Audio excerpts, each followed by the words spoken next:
This week at the National Press Club luncheon, Christopher Dodd reminded us that the motion picture industry is more than those who walk on the red carpet. We're all guilty of viewing the film industry through the wrong end of the lens. Yes, talented actors, directors, writers, musicians are often the face of this film industry. But for every talented and recognizable face, there are literally tens of thousands of working people off-screen who help create the magic in the movie theater. The Israeli special envoy to the U.S. and Europe expressed his displeasure at the handling of the Palestinian statehood. Let's sit down and we'll discuss the settlements, we'll discuss everything.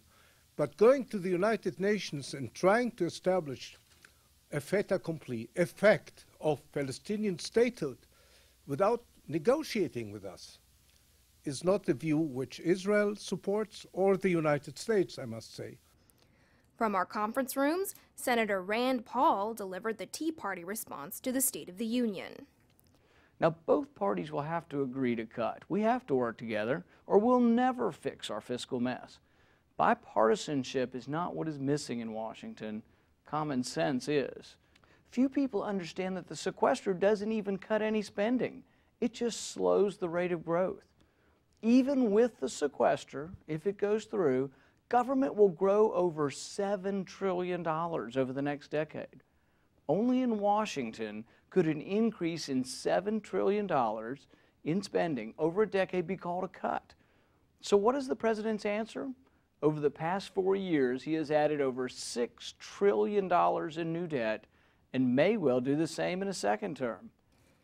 At a post-State of the Union debrief, one Democratic senator noted the way President Obama controlled the audience. The speech had been very focused on those bread and butter issues in a very, I'd say, direct way.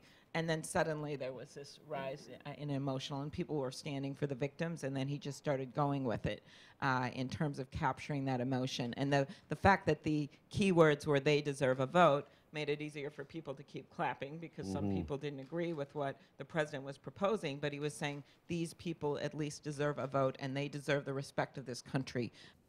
At a book event for Conscious Capitalism, the Whole Foods CEO called for a new type of leadership.